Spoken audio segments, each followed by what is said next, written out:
Okay, thanks for clicking there. I'm Mike Hartmann. The other guy is Jason Reed, who is a policy analyst and commentator in London.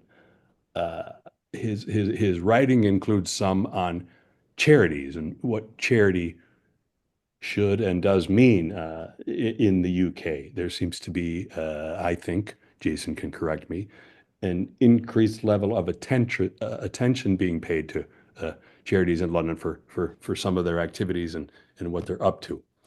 Uh, in fact, recently, Jason, you had a piece. There'll be a link in the introductory material, uh, which I think said charities in the UK have turned, are turning into, quote, insufferable activist groups.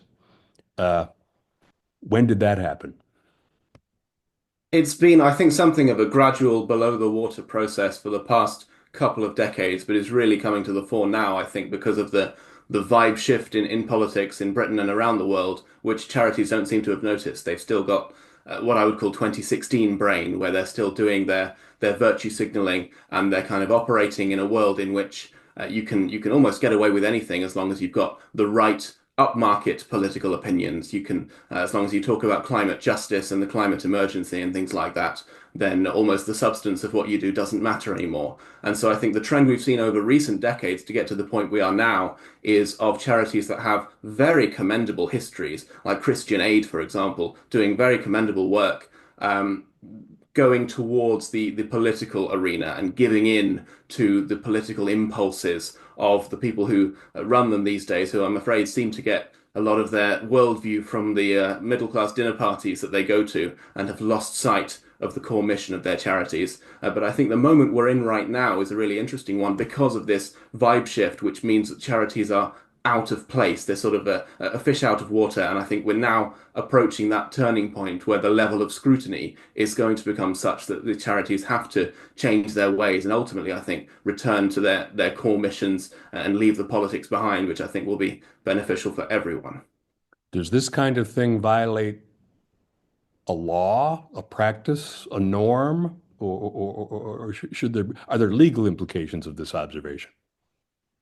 It's certainly violates norms. When it comes to laws, the laws around charity activity in the UK are a little bit woolly. There's an organisation called the Charity Commission, which is effectively responsible for policing what charities do. The Charity Commission is subject to all sorts of allegations of political bias, which, when you look at its recent activity, it seems to lean more towards a conservative charities in its actions rather than left-wing ones. I think there's a fair bit of weight behind those allegations of bias in what they do. But ultimately, the problem with the Charity Commission, in my view, is that the way it's structured doesn't really work. It's a little bit toothless.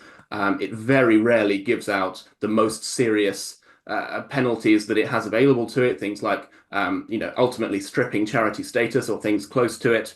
It makes its decisions in a very kind of very roundabout way, and it has consultations and reports, and it dithers and dallies, and all over the place, and we don't really get any actual policing, and that's why a lot of these charities have been able to run wild. There was a bit of a turning point, I think, a few years ago when this trend really kicked off back in 2010. There was a case with an organization called the League Against Cruel Sports, which campaigns against hunting with dogs and things of that sort. And in a press release, they referred to the governing Conservative Party as the Nasty Party. And that was a very controversial thing for them to have done. And the Charity Commission censured them.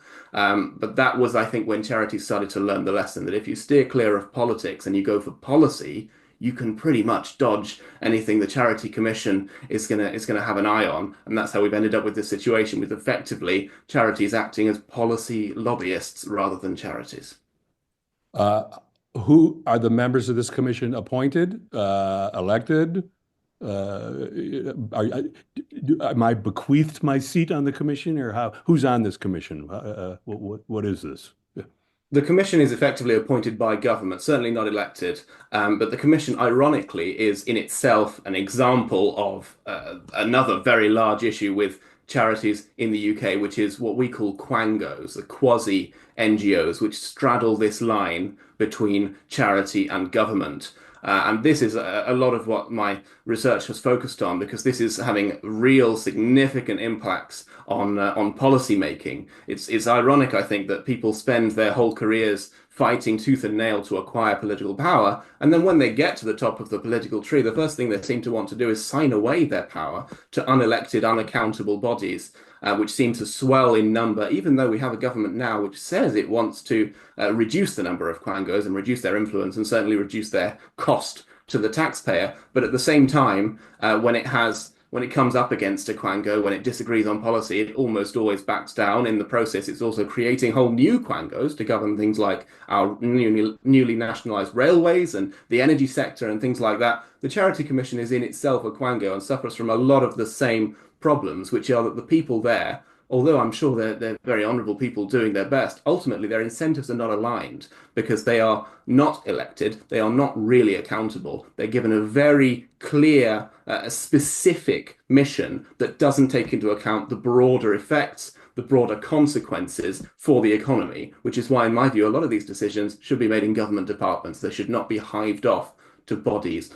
The most obvious examples are things like Natural England, for example, or Historic England, and things like that. These are bodies that have missions like protecting nature. Natural England does a very good job of protecting nature, and it uses the powers the government gives it to do that. The problem is that it does that at the expense of everything else. It will block infrastructure projects, it will block very legitimate building projects on very spurious grounds because they allege they found some sort of rare spider in one corner of the site where the building was going to be erected. And the result is that the rest of us suffer because we don't get the infrastructure we want and housing prices, go through the roof. But from Natural England's point of view, they've done exactly what they were supposed to do. They've fulfilled their mission. The problem is that this decision should be made by government, people who are accountable and have that incentive to have a balanced view and balance all the interests and all the stakeholders, not hived off to charity-like single issue bodies, because that's a recipe for disaster.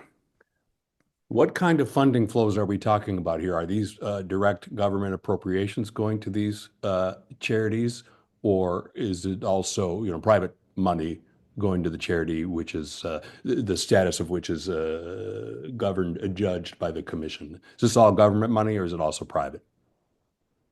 It is a combination. There is a significant amount of government money, which for a period was going up at an alarming rate. There are schemes called things like gift aid, where the government will effectively subsidize donations to charities, which on the face of it, I think is not a terrible idea. The problem is just that the charity sector is so inflated that that money ends up in places where I don't think the creators of gift aid really intended. I think the majority of income of organizations like those ones I mentioned, like Christian Aid, like the British Heart Foundation, for example, they are effectively, in my view, coasting off of their very strong brand and reputation from what they did in previous decades, genuinely really important and good work, and now are finding that they're relying on the government to teat a little bit more, which I think, if I were the head of a charity, is a very, very perilous thing to be doing because the government is in a cost-cutting mood and may well cut those funds at any moment.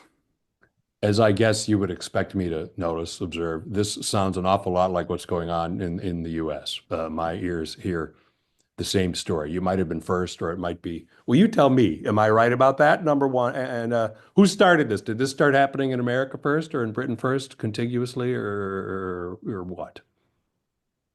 If you listen to what the British government says, there are certainly a lot of parallels between the UK and the US, but in action, unfortunately not. The US, I would say, a much more extreme example of cost cutting in recent years and recent months, at least, that we've seen with the Department of Government Efficiency. The Labour government and indeed other parties in this country and in the EU more broadly, they make lots of great noises about deregulation and stripping back the state and cutting the cost to taxpayers, but we've seen very, very little, if any, action on that. There haven't been any cuts to government.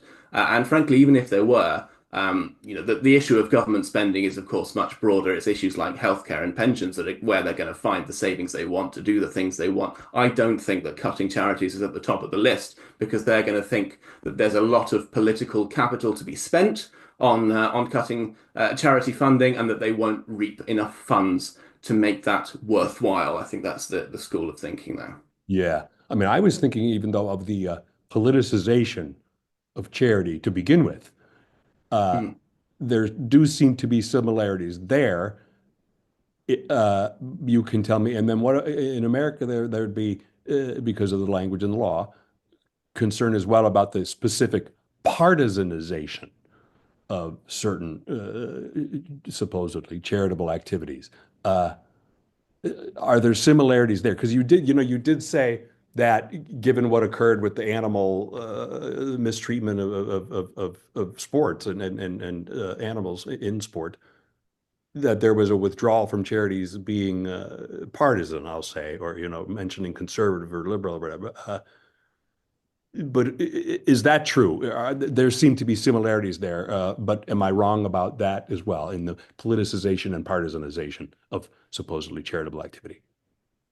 There are certainly some similarities. I think there is a deeper cultural issue that goes even beyond charities, where in Britain and in Europe more generally, we're a little more reluctant to be seen as nakedly partisan. But that doesn't stop charities pursuing their policy goals, of course. I think that you're effectively right that a lot of this came from the US. I think the wokeness in charities movement was pioneered in the US.